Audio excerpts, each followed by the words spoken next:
So you're still thinking of me, just like I know you should. I cannot give you everything, you know I wish I could. Assalamualaikum warahmatullahi wabarakatuh. Halo teman-teman semua, perkenalkan nama saya Kris Monita Adi Pratama. Saya prodi dari Teknik Elektro, mahasiswa Universitas Dian Nusantara dengan NIM 531211058. Hari ini saya akan menjelaskan materi tentang medan listrik. Apa itu medan listrik? Medan listrik adalah cara di sekitar suatu benda bermuatan yang mempengaruhi benda-benda lain dalam lingkupnya. Ini merupakan suatu konsep dasar dalam elektrostatika, atau bisa dibilang listrik statis ya, lebih jelasnya.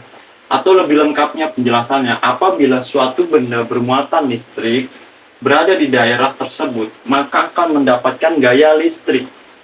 Medan listrik merupakan efek yang ditimbulkan adanya muatan listrik, adanya elektron, ion, proton pada ruangan yang ada di sekitarnya. Nah, untuk lebih jelasnya, saya akan sedikit menganalogikan atau mempraktekkan konsep dari medan listrik itu sendiri dari bahan-bahan sederhana.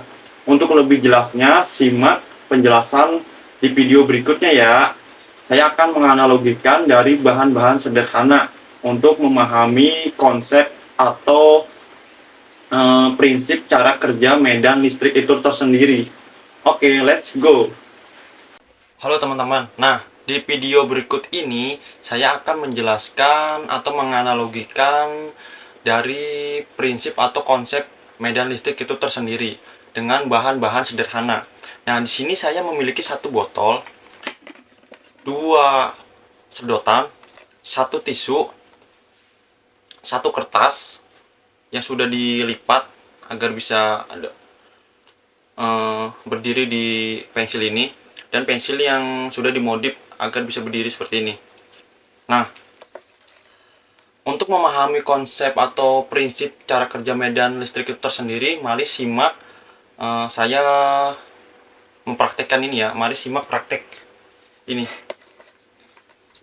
Pertama-tama saya akan mengusap atau mengasah kedua sedotan ini dengan satu arah seperti ini ya.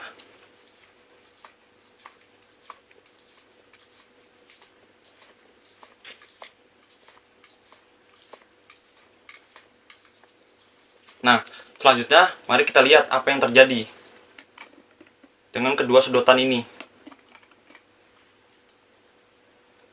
Nah, yang terjadi adalah sedotan ini mengalami gaya tolak-menolak.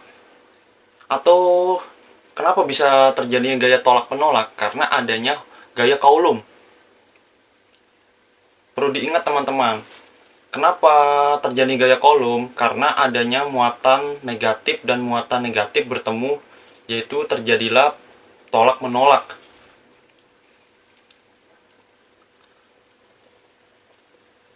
Nah, untuk teman-teman pahami bahwa jika keduanya ini bermuatan negatif, atau ketika negatif bertemu dengan negatif, maka akan terjadinya gaya tolak-menolak. Ya, prinsip dari hukum atau gaya Coulomb tersendiri. Nah, yang selanjutnya yaitu saya akan menganalogikan atau mempraktekkan bagaimana jika sedotan dan kertas ini.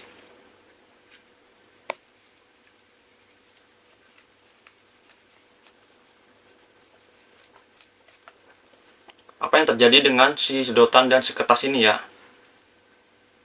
Nah, ternyata si kertas dan sedotan ini mengalami gaya tarik-menarik. Kenapa bisa? Nah, perlu teman-teman ingat, ini adalah gaya Coulomb yang saya jelaskan tadi. Gaya Coulombnya terjadi akibat si muatan positif dan muatan negatif bertemu. Jadinya terjadilah tarik-menarik. Yang perlu teman-teman ingat bahwa jika kutub atau muatan positif bertemu dengan muatan negatif, maka akan terjadilah tarik-menarik.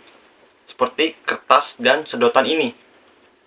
Lihatlah, tanpa disentuh, kertas ini mengikuti.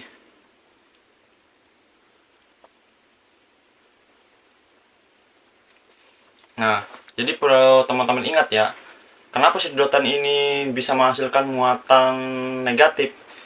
Karena si tisu ini menghasilkan di sedotan ini, jadi menghasilkan muatan negatif. Di permukaan sedotan ini terjadilah muatan negatif. Mudah-mudahan teman-teman paham ya dari konsep atau cara praktek sederhana ini dengan alat-alat sederhana ini ya, bahan-bahan sederhana ini. Nah, jadi kesimpulannya, sedotan ini kita analogikan dengan dua muatan negatif. Jadi negatif dengan negatif yaitu akan mengalami gaya tolak menolak seperti ini.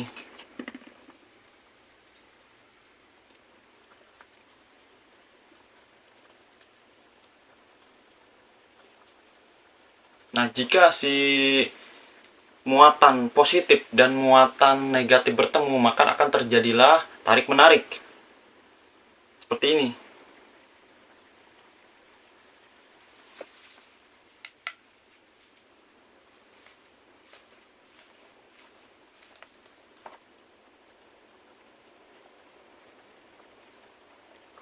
Nah, mudah-mudahan teman-teman paham ya apa yang saya jelaskan tadi. Mungkin itu saja yang bisa saya sampaikan. Kurang lebihnya mohon maaf. Jika ada pertanyaan atau yang ingin ditanyakan, silakan komen di kolom komentar ini. Saya kurang lebihnya mohon maaf. Assalamualaikum warahmatullahi wabarakatuh.